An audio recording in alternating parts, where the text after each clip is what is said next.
Só que quando nós lemos, olha só que interessante, quando nós lemos os escritos de Ellen White, da Mensageira do Senhor, ela diz o seguinte, que a história vai se repetir. Acompanhe comigo a leitura. A história se repetirá. A religião falsa será exaltada. O primeiro dia da semana, um dia comum de trabalho que não possui santidade alguma, será estabelecido como foi a estátua de Babilônia. Todas as nações, línguas e povos se ordenará que venerem esse sábado espúrio. O decreto impondo a veneração desse dia se estenderá a todo o mundo. Então ela diz aqui o seguinte, que a história vai se repetir. Aquilo que aconteceu na Idade Média vai se repetir aqui no Novo Mundo. E ela diz que isso vai ser de âmbito global, vai ser em todo o mundo. E aí ela diz que a questão do sábado será o ponto controverso no grande final conflito, em que o mundo inteiro há de ser envolvido. Vamos continuar aqui e perceba só que interessante isso aqui. O romanismo no velho mundo e o protestantismo apóstata no novo adotarão uma conduta idêntica para com aqueles que honram todos os preceitos divinos. Então perceba que ela fala que aquilo que aconteceu, como eu disse, no velho mundo, vai se repetir no novo, mas agora com o protestantismo, que vai perseguir o povo de Deus. E olha só, é evidente que uma época de grandes trevas intelectuais tem sido favorável ao êxito do papado. Ainda será demonstrado que uma época de grande luz intelectual também é favorável ao seu êxito. Então, olha só que interessante. Na Idade Média, a gente sabe que é conhecida como uma Idade Escura, que não teve grandes avanços. Tanto é que na Revolução Francesa nós sabemos que o Iluminismo, a época do racionalismo, ele fomentou a Revolução Francesa, né? E aí a irmã White ela diz o seguinte, que uma época de grandes trevas foi favorável ao êxito do papado. Só que agora, em uma época de grande avanço científico que nós estamos vivendo, diz que também vai ser favorável ao seu êxito. E muita gente, quando a gente fala sobre isso, eles questionam se isso realmente vai acontecer. Porque como vai acontecer aquelas ações de perseguição? Eu tenho aqui em casa o livro dos Mártires, escrito por John Foxe, e ali você vê as perseguições, as mortes causadas ali pela igreja. Então, como é possível que isso aconteça? Se você ler o livro do Marvin Moore, ele vai falar no livro do Apocalipse 13, ele vai fazer, na verdade, várias perguntas quando ele vai falando sobre o assunto. Um livro muito importante para quem estuda as profecias. Ele sempre vai fazendo essa pergunta, será que isso realmente vai acontecer? Será que isso pode acontecer? Porque parece algo muito difícil de acontecer, ainda mais a gente olhando para os Estados Unidos, que é o país da liberdade, que é o país evoluído. Como que isso pode acontecer novamente? Será que os adventistas estão certos nessa interpretação? Será que realmente a besta da terra ela é os Estados Unidos, que vai dar apoio ao papado novamente? Então, em primeiro momento parece algo muito difícil, mas nós, de acordo com o avanço do estudo aqui, nós vamos ver como isso está tão perto. Então vamos acompanhar. Ela diz assim, irmão White, no movimento Ora em Ação nos Estados Unidos, a fim de conseguir para as instituições e o uso da igreja o apoio do Estado, os protestantes estão a seguir as pegadas dos romanistas. Na verdade, mais que isto, estão abrindo a porta para o papado a fim de adquirir na América protestante a supremacia que perdeu no velho mundo. Então, olha só, vai abrir no novo mundo a supremacia que perdeu no antigo mundo, né? Então eu trouxe aí esse mapa para ficar um pouco mais didático, mostrando aqui à minha direita a besta semelhante a leopardo, simbolizando ali o sistema papal que dominou a Europa, onde está marcado aí, ó, a Europa nessa parte vermelha e conhecido, né, como Antigo Mundo, e o Novo Mundo nas Américas aí em verde, aí mostrando do lado esquerdo a besta semelhante a cordeiro.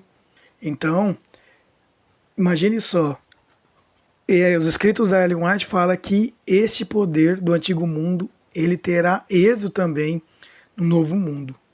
E nós sabemos que essa união dos Estados Unidos será o palco das igrejas protestantes que vão pedir apoio ao Estado, né? Vão pressionar o Estado. Então vamos continuar aqui as leituras. E quando a gente fala tudo isso, uma pergunta vem à mente. Mas para isso acontecer, será que o papado mudou? Então olha só o escrito no Grande Conflito, página 571. Não é sem motivo que se tem feito nos países protestantes a alegação de que o catolicismo difere hoje menos do protestantismo do que nos tempos passados. Houve uma mudança, mas essa não se verificou no papado. O catolicismo, na verdade, em muito se assemelha ao protestantismo que hoje existe, pois o protestantismo moderno muito se distancia daquele dos dias da Reforma. Então o que ela diz aqui, na verdade, que são as igrejas protestantes que mudaram, que já não são iguais na época dos seus reformadores. Nós sabemos ali John Wycliffe na Inglaterra, John Hus e Jerônimo na Boêmia, que morreram como mártires, defendendo a fé, o evangelho. Depois, 100 anos depois de John Hus, Lutero, pregando as 95 teses. Aí depois nós temos Calvino, e depois John Wesley e tantos outros. Então, o protestantismo de hoje ele se afastou muito dos reformadores. Então, por isso que eles estão muito próximos do papado. E aí a gente faz uma pergunta, e a idolatria? Como vai ser possível considerar a Igreja Católica uma igreja cristã, sendo que ela adora santos, imagem de escultura? Olha só que interessante, a irmã White diz assim, ó, não conseguimos ver como a Igreja Romana poderá desembaraçar-se da acusação de idolatria. E essa religião que os protestantes estão começando a encarar com tanto agrado e que finalmente se unirá com o protestantismo. Esta união não será, porém, efetuada por uma mudança no catolicismo, pois Roma não muda. Ela declara possuir infabilidade. É o protestantismo que mudará. A adoção de ideias liberais, de sua parte, o conduzirá ao ponto em que possa apertar a mão do catolicismo. Então, ela vai ser vista como religião cristã, a idolatria vai ser passada por pano, porque as igrejas, assim como nós vimos no slide anterior, as igrejas protestantes estão mudando. Eu coloquei essa imagem no Congresso dos Estados Unidos e uma imagem aí do Papa, porque será nesse Congresso que vão ser feitas leis dominicais e vão ser aprovadas. Só que essas leis, quando essas leis forem aprovadas, as leis religiosas, eles precisam fazer o quê? Eles precisam derrubar a primeira emenda da Constituição. Porque a primeira emenda, ela deixa bem clara a separação de igreja e Estado. E para eles fazerem isso, é necessário derrubar a primeira emenda. E olha só que interessante os escritos da irmã White, que deixa claro esse pensamento. Ela escreveu isso em 1888, dizendo assim, ó, o movimento dominical está agora abrindo caminho nas trevas. Os líderes encobrem a verdadeira questão, e muitos que se unem ao movimento não percebem para onde propende a tendência oculta. Então ela escreveu isso, como eu disse, em 1888, onde estava tendo perseguição por conta de leis dominicais ali nos Estados Unidos. O filho dela foi até preso por abrir a casa publicadora no domingo. Bom, se você quiser se aprofundar mais nessa história, você pode adquirir o livro 1888 de George Knight, que ele vai falar sobre esse contexto aí. Então, continuando, eles estão agindo como cegos. Não veem que se um governo protestante abandona os princípios que deles fizeram uma nação livre e independente e pela legislação introduz na Constituição princípios que propaguem a falsidade e ilusão papal, eles estão se lançando nos horrores romanos da Idade Média. Então, por que eu li para você a primeira emenda e coloquei todas essas informações até aqui? Porque quando vocês lerem os escritos da irmã White, que vai falar sobre isso, agora vocês têm em mente o que vai acontecer. Então eles vão introduzir dentro da Constituição, eles vão fazer uma emenda, que vai ser um acréscimo, né? Uma alteração, um acréscimo na emenda. Eles vão fazer um acréscimo colocando leis religiosas papais, leis dominicais. E para que eles façam isso, como eu disse para vocês, eles vão ter que derrubar a primeira emenda da Constituição. Vamos continuar. Os que se empenham em conseguir uma emenda à Constituição para obter uma lei que impõe a observância do domingo, mal compreende qual vai ser o resultado. Uma crise está iminente. Então perceba só, ela vai sempre falando sobre isso. Então será que isso realmente pode acontecer? Será que é possível isso? Vamos continuar o estudo. Quando o protestantismo estender os braços através do abismo, a fim de dar uma das mãos ao poder romano e a outra ao espiritismo, quando por influência dessa tríplice aliança a América do Norte foi induzida a repudiar todos os princípios de sua Constituição, que fizeram dela um governo protestante republicano, e adotar medidas para a propagação dos erros e falsidades do papado, podemos saber que é chegado o tempo das operações maravilhosas de Satanás e que o fim está próximo. Então perceba que vai haver um ecumenismo aí. A união entre o protestantismo, o romanismo, o catolicismo, né, e o espiritismo. E isso, eles vão pressionar o Estado. E o Estado ele vai alterar, né, e vai repudiar os princípios da Constituição que nós vimos ali. Para quê? Para quê, na verdade? Para o quê? Para introduzir os erros do papado. Então ela diz mais aqui. Quando as principais igrejas dos Estados Unidos, perceba que o ponto da profecia é na América do Norte. Pode acontecer isso antes em outro país? Pode. Mas o ponto da profecia, o destaque da profecia e se espalhando para todo mundo, se começa nos Estados Unidos. Porque nós vimos isso lá em Apocalipse capítulo 3, versículo 11 e 12. É a segunda besta que exerce a autoridade da primeira besta. Então, é os Estados Unidos, é o ponto da profecia. Então vamos lá. Quando as principais igrejas dos Estados Unidos, ligando-se em pontos de doutrinas que lhes são comuns, influenciarem o Estado para que imponham seus decretos, eles apoiem as instituições, a América protestante terá então formado uma imagem da hierarquia romana. E a inflição de penas civis aos dissidentes será o resultado inevitável. Essa parte aqui dos dissidentes vou falar um pouquinho depois. Mas perceba aquele mesmo princípio, alterar a Constituição. E olha só que interessante, quando ela fala aqui que será formado uma imagem da hierarquia romana, aí você consegue entender melhor a imagem da besta. Que a imagem da besta ela vai ser a união entre o protestantismo, a religião, e o Estado. Lá na América do Norte vai se estender sobre todo o mundo. E quando fala a imagem da hierarquia romana, é interessante porque os Estados Unidos ele vai reproduzir aquilo que o papado fez na Idade Média. Por isso que vai se repetir no Novo Mundo. Porque o protestantismo nos Estados Unidos, junto com o Estado, eles vão reproduzir a cabeça que é do papado ali, que foi ferida de morte. Por isso que o domingo, alguns escritores católicos falam assim, que quando as igrejas protestantes guardam o domingo, elas estão honrando a igreja católica. Porque a igreja católica que alterou o mandamento de Deus, tirando o quarto mandamento, lembra-te do dia de sábado, e colocando o terceiro mandamento do catecismo, guardar domingos e festas. Então é um símbolo de autoridade, é uma marca de autoridade romana. E os Estados Unidos vai reproduzir a imagem da hierarquia romana. Muito interessante, fica mais clara a profecia de Apocalipse 13 ao ver esses termos. Então, quem está por trás, né? Nós vimos que Satanás está por trás. Então, olha só o que ele vai colocar na mente dessas pessoas. Satanás dá sua interpretação aos eventos. E os homens pensam como ele quer que eu faça, que as calamidades que enchem a terra constituem o resultado da transgressão do domingo. Tensionando aplacar a ira de Deus, esses homens influentes fazem leis impondo a observância do domingo. Então ele está por trás desse movimento. E simplesmente não vai acontecer assim do nada, né? Vai ter um reavivamento, um falso reavivamento. Antes do verdadeiro vem o falso. Antes da chuva serôdia tem que vir um falso.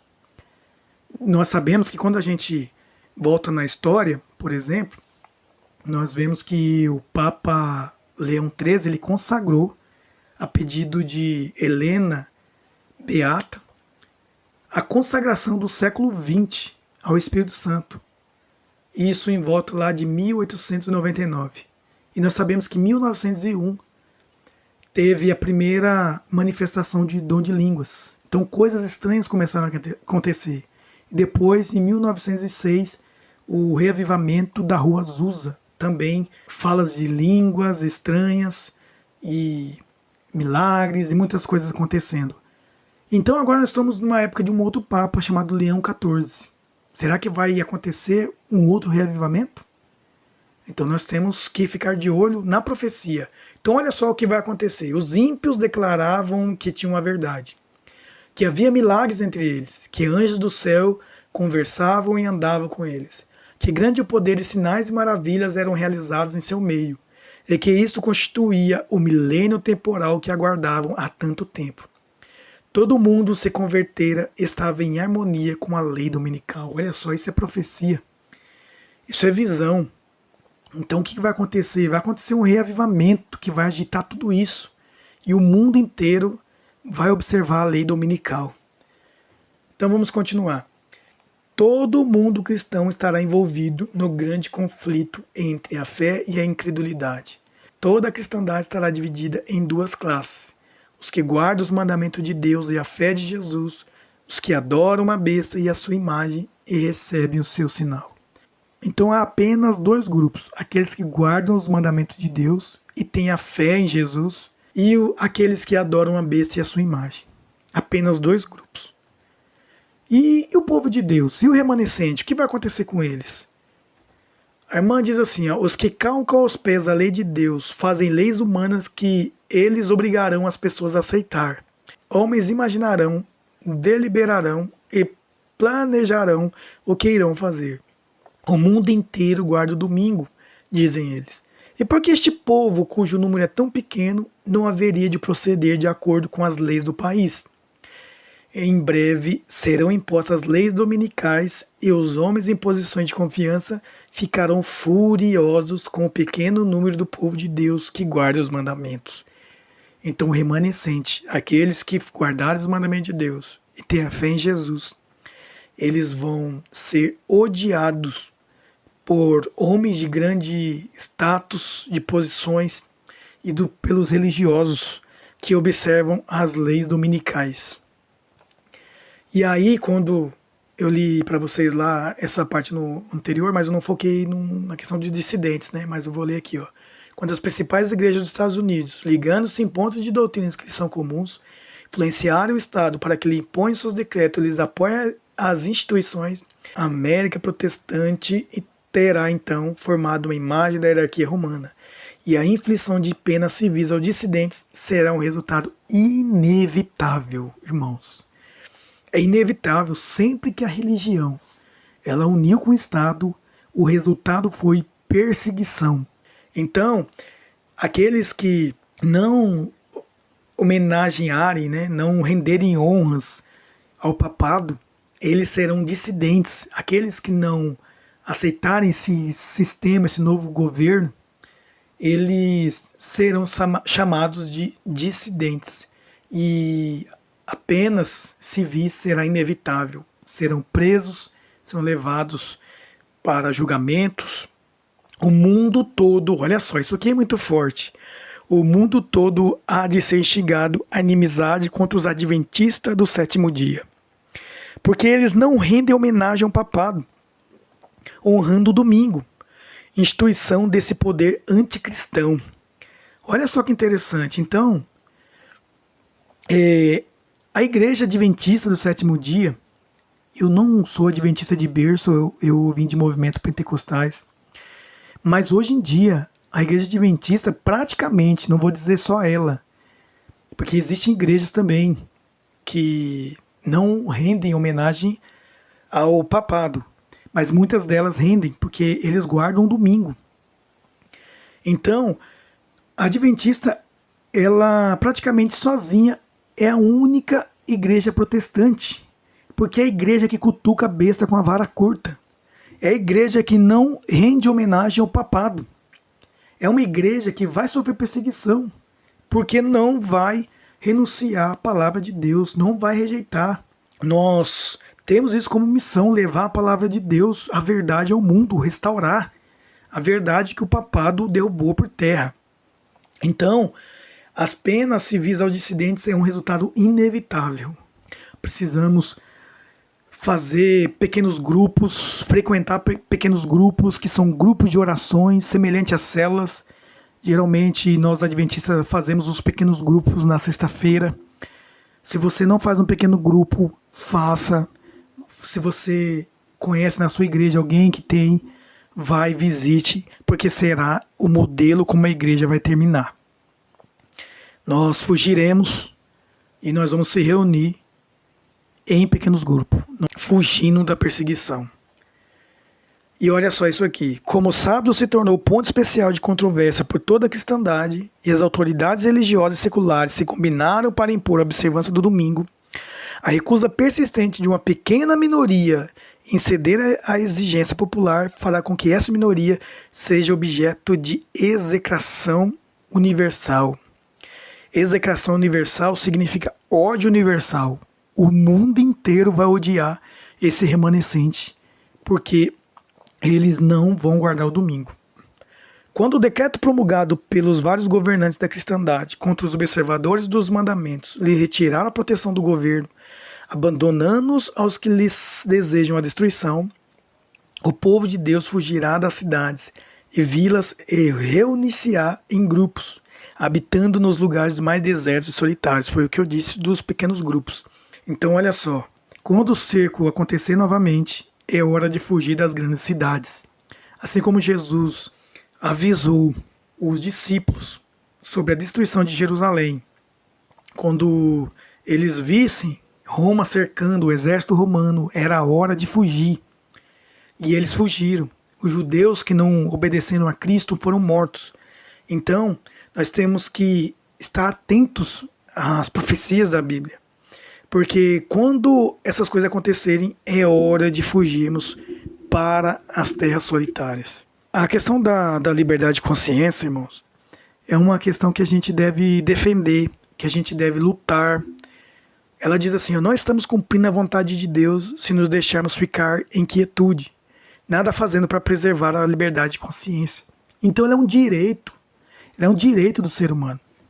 Então por isso que as pessoas perguntam, mas será que vai acontecer nos Estados Unidos, onde um país que tem a Constituição, que a pessoa que é eleita ela não vai chegar ali fazendo o que ela bem entender, não é um sistema de monarquia, é uma república, os seus políticos ali são eleitos pelo voto do povo. Então, será que realmente pode acontecer isso? Então vamos acompanhar agora algumas notícias que mostram quão perto nós estamos desses cumprimentos, dessas profecias. Nós temos então aí à esquerda o vice-presidente do Trump, o J.D. Vance, e ao lado direito o presidente Donald Trump. Então nós temos aí um católico praticante apertando a mão de um protestante. O Trump, ele se considera presbiteriano. Então nós temos aí o catolicismo e um protestante. E olha só, na época de campanha do Trump, que os noticiários falavam: Donald Trump se torna o escolhido dos evangélicos americanos. Os evangélicos que veem Trump como enviado de Deus e Salvador. Então perceba que os evangélicos, por isso que o Trump ele tem uma dívida e uma gratidão para os religiosos. Ele foi escolhido, colocado como um escolhido de Deus por eles, para cumprir uma missão. E olha só como que o J.D. Vance ele é um praticante, um católico praticante. Como foi a reunião do Papa Francisco com o J.D. Vance, vice de Trump, um dia antes de morrer. Então ele foi visitar o Papa, um dia antes do Papa Francisco falecer. Então perceba o zelo que ele tem. E depois nós tivemos a eleição de Robert Francis Prevost, que é o Papa Leão XIV, que é o primeiro Papa americano da história. É o primeiro Papa da América do Norte, porque o Papa Francisco ele era da América do Sul. Então nós temos pela primeira vez na história um Papa da América do Norte. E o Papa Leão ele disse o seguinte, que o tempo presente é de diálogo e de construção de pontes. Então imagina aquela imagem do mapa que eu coloquei para vocês aqui, uma ponte sendo ligada lá do Vaticano aos Estados Unidos. É isso que vai acontecer. Mas e o que nós temos de mais atual? No dia 1º de abril, nós tivemos uma notícia interessante sobre esse Jonathan Berry. Mas deixa eu falar para vocês aqui, ele é um advogado que no projeto 2025 ele escreveu ali a seção de trabalho. E ele escreveu na página 589, eu traduzi aí na parte direita, o seguinte: o descanso sabático. Deus ordenou o sábado como um dia de descanso. E até muito recentemente a tradição judaica cristã buscava honrar esse mandamento por meio da regulamentação moral e legal do trabalho nesse dia. Além disso, um dia de folga compartilhado possibilita que famílias e comunidades desfrutem de tempos livres juntas, em vez de como indivíduos automatizados, e proporciona um ritmo de vida mais saudável para todos. Infelizmente, esse dia de descanso comunitário se desgastou sobre as pressões do comunismo e do secularismo, especialmente para trabalhadores de baixa renda. E olha o que ele diz, lembra que a irmã falou do Congresso, olha só. O Congresso deveria incentivar o descanso comunitário, alterando a lei de normas trabalhistas justas, para exigir que os trabalhadores recebam 1h30 pelas horas trabalhadas no sábado. Esse dia seria, por padrão, domingo, exceto para os empregadores com observância religiosa sincera de um sábado em um horário diferente. Por exemplo, do pôr do sol de sexta-feira ao pôr do sol de sábado. A obrigação seria transferida para esse período. Locais de culto, na medida em que possam ter funcionários cobertos pela lei de trabalhistas justas, e empregadores legalmente obrigados a operar 24 horas por dia, como hospitais e socorristas, estariam isentos, assim como trabalhadores isentos de horas extras. Então perceba aí, ele fala sobre a lei de descanso. O que ele está querendo dizer aqui? Ele está pedindo ao Congresso para o Congresso colocar a lei do descanso, que ele coloca dentro da lei de normas trabalhistas justas. E o interessante é que o projeto 2025, você não acha esse PDF com esse nome, tá? Esse projeto está com outro nome, mas se você escrever projeto 2025, você vai ouvir falando muito sobre ele, mas você consegue achar também o projeto na internet, ele é bem extenso. Então perceba só, esse projeto ele foi escrito por nacionalistas cristãos que querem devolver os Estados Unidos para Cristo.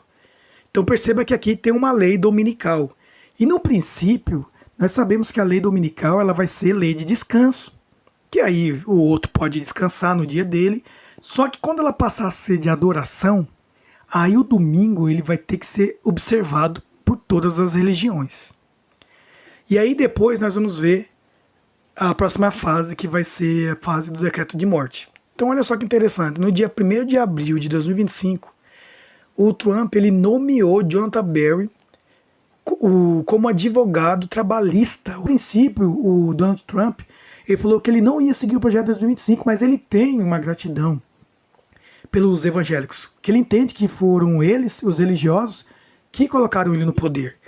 E agora ele começou a seguir esse projeto. Olha só que interessante, eu traduzi aqui para ficar melhor. Olha o que a notícia fala. O presidente Trump nomeou Jonathan Berry como advogado trabalhista do Departamento do Trabalho, DOL.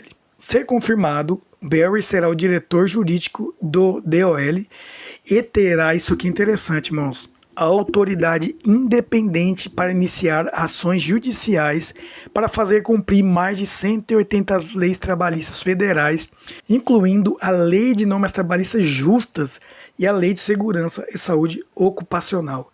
Então veja aqui, irmãos, se for confirmado, Berry ele vai ter independência e vai aplicar 180 leis trabalhistas federais e as justas, que dentro delas está a lei dominical que eu li para vocês lá no projeto 2025. Se você lembrar aqui, nós sabemos que nos Estados Unidos existem as Blue Laws, as leis azuis. E tem estados que têm as leis azuis, que são as leis dominicais. Mas nós não temos uma lei federal. Esse camarada, se ele for eleito, a lei de descanso ela já vai estar em âmbito federal. A profecia está se cumprindo.